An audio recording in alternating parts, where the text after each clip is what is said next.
So please, let's adjust our fucking values. Part of the non-proliferation treaty? Well, hang on, you're I'm asking your question. Don't analyse my question. Answer it if you can. If not, it's fine. If it's too hard, don't answer. No, I think that Britain has the right to possess nuclear weapons. So we are exempt, as ever? No. Osama bin Laden did not allow any of the 3,000 people in New York and Washington on 9/11 any rights. He took away every single right that any of the people in those towers or their families had. He didn't grant any rights to the families or the victims of the 7/7 subway and bus bombings, which he inspired. It went on, and it's a good thing that the story has now finished. It hasn't. You know, I'm a gay man. I'd love to have gay marriage approved by the Catholic Church. But, you know, they're not going to. Meantime, I really, really wish that people would reserve their ire for the people who don't just want to stop me marrying, but want to throw me off a cliff. Much better way to spend your time. Iran, because you didn't do so well in Iran. Just go bomb Iran. No, go to another playground. If you were yourself capable of subtlety, you'd. Yeah, and the 9/11, the people that perpetrated 9/11 were not even fundamentalists at all. Okay, at all. You guys make this connection all of the time. They were not. They were more secular than most. Oh, come on. Then you guys don't even know the history of the people of the hijackers, of the majority of the hijackers. Okay, how can you keep speaking, let alone hosting a show, and know so little? How can you know so little and keep on talking? The 9/11 hijackers weren't fundamentalists? Not in the way that you're talking about the burqa. No way. Well, I haven't even... Look at where they came from. This was more of a political act to commit terrorism. It wasn't out of religious belief. You should get to know your history of the people that attacked the Twin Towers. It's not babble at all. What babble? You are trying to... I don't know where on earth you're coming from on this. No serious person can even keep on saying the nonsense you're coming out with. Well, if you read the letters that they left, most Muslims wouldn't do that. Read the letters that they wrote. They wrote to their girlfriends. They didn't invoke religious law. I mean, learn something about Islam before you say somebody's talking babble, okay? That's ridiculous. It strikes me that you're speaking from a position of unique ignorance.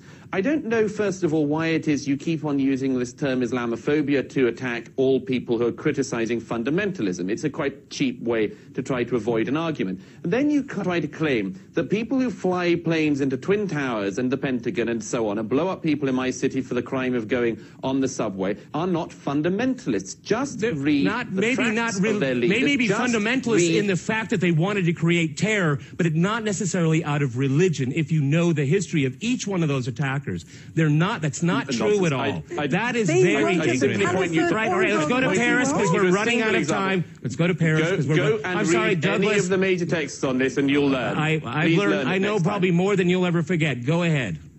Well, it's a good. I wish you'd tried to show it. Okay, Anne. I wish you'd tried to show it. Elizabeth, go ahead. Wow. That was unbelievable, folks. That exchange was unbelievable. And that lady, I guess her name is Anne, she's trying to get a word in edgewise between these two men. Can't do anything, trying to get in there. They're going back and forth. And Douglas is absolutely, I mean, it's like a boxing match inside there. A couple of lefts, few uppercuts, roundhouse, another punch, another combination. This guy has no idea. He's basically trying to say that those people that flew the planes into the towers, into the Pentagon, into the other, places where they flew the planes into, that they were just secularists, that they weren't fundamentalists, they weren't Islamists, just because they wrote some letters, just because they drank some alcohol, because they wrote some letters to their girlfriends or whatever. And he's trying to tell Douglas that he better learn a little bit more about fundamentalism and Islamists and the religion and whatever. And Douglas just basically goes right after him and says, how did you even get a TV show spouting the nonsense and the propaganda that you're doing? And he was, let's get more to the compilation of Douglas Murray's greatest hits. And before we do that, just want to let you know that you're watching the Dr. Nasir Shaikh Show. I'm your host, Dr. Nasir, where I give you my political prescription from my political perspective of what happens when you got social media, religion, politics, and everything else, and they all collide. Let's get to some more of Douglas Murray.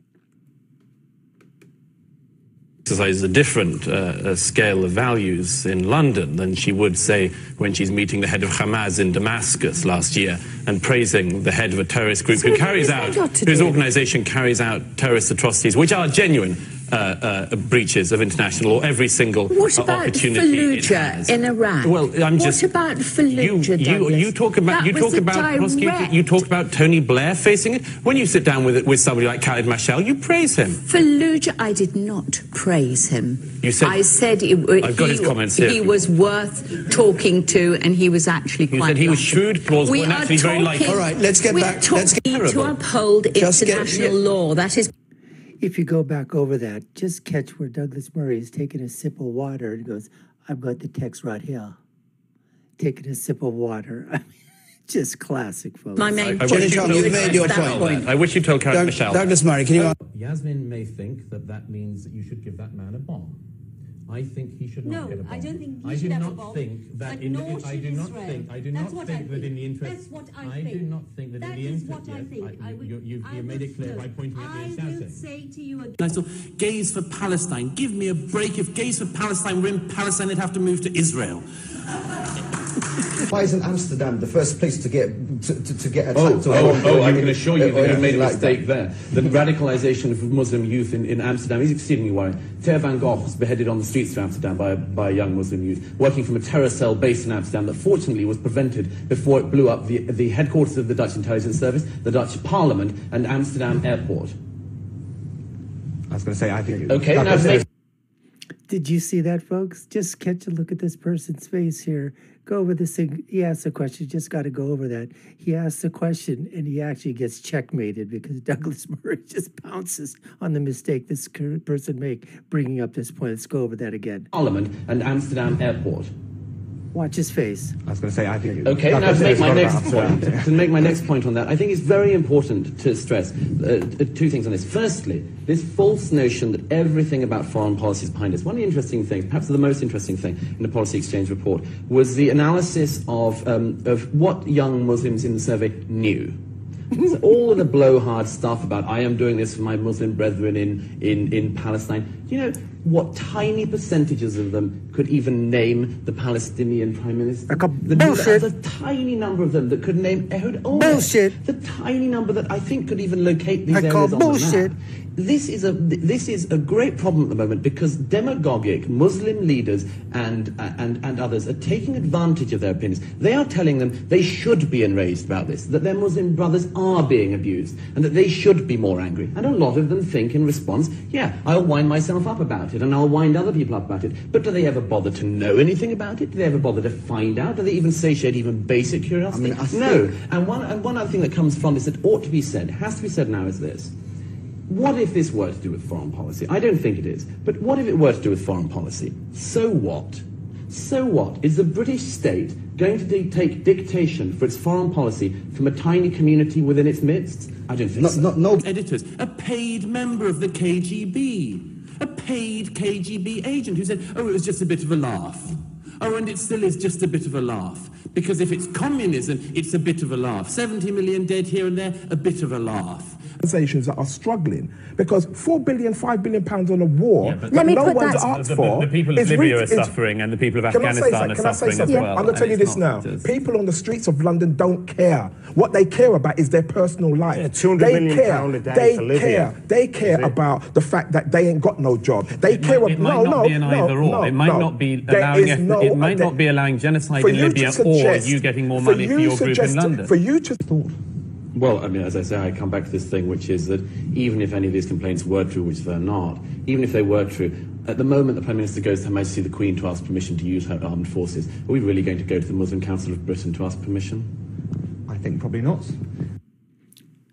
Unbelievable right there. As Douglas basically was saying, that even if, for example, if what they're saying is true in these polls, and I don't think they are, that the reason you have fundamentalists and Islamists that are doing these terrorist activities is because of political maneuvering, political policies, foreign policies, those kind of things. I mean, Douglas just basically makes a point. So freaking what? So freaking what? Are we going to then take dictation? Are we going to basically be held at, gunpoint by these small minority groups? If you do it for one small minority group, everybody else is going to come out of the woodworks and say, oh, you know what? You change your policy for them. Well, guess what? I've got something that I'm upset about, either here on the homeland or back where we came from, or back where my ancestors were from, or in another part of the world. And we want you to change your policy on that because the two of us want it done. I mean, Douglas says, so what? We're not going to do it. We're going to start asking different groups that are just out there for their input into foreign policy decisions? Come on. In the 20th century had two dreadful totalitarianisms, fascism and communism. Some of the people who people in this hall would throw out from being ever allowed to speak are being thrown out because once they met somebody who once sat on a platform with somebody who was once a member of a fascist party. Well, I'm sitting on a platform with a communist. That would mean I could never again speak in public if there was any sense to this debate. But there isn't, because people have this debate so ruddy badly. All spend their time polishing their halos. Yes, we're against racism. Yes, we're against fascism. We're against lots of things. But we're going to require a bit more than that, and a bit more of this halo polishing if you're going to deal with that. And as I say, I'll leave you with one final thought on that. If this battle is going to be won, it will not be won solely by the people sitting in Conway Hall here tonight. It will be won by a lot of people. We will have to make judgments along the way, and we'll disagree with them. I'll disagree with Mariam, I'll disagree with Shiraz, and all sorts of friends and colleagues. We'll disagree on individual cases and people. But the idea that you chuck whole swathes of people out of the debate is such a bloody left-wing thing to do. The left loves doing this all the time. The debate will be done on my terms. Well, how easy and how unsurprising it is that the terms are always drawn around themselves. I hope we can do a bit better than that. Thank you. Wow, wow, wow. Great stuff from Douglas Murray. And for those people that he was sparring with, that was a very nice, small little compilation. We're going to do more of these, folks. But I liked at the very end where Douglas was talking about halo polishing. In other words, these are those woke social justice warriors, virtue signaling elites. That's what they are. Predominantly, they're all leftists, liberals, and they're 99.99% white social justice warrior, halo polishing, virtue signaling idiots. People that I call that are simmering, stewing, SIMR. They're stupid, idiotic, moronic, and retarded. Anyways, folks, we appreciate you taking the time to watch. You've been watching the Dr. Nasir Shaikh Show. I've been your host, Dr. Nasir. If we've earned your subscription, you like our content, please subscribe to the channel. We'd love for you to do that. In the meantime, you know what to do. Like, share, and follow us. Check out our other videos, links above and below. I'll leave you with my final thought, which is, when you're right, you're right. And when you're left, you're wrong. Until next time, folks, take care and stay safe.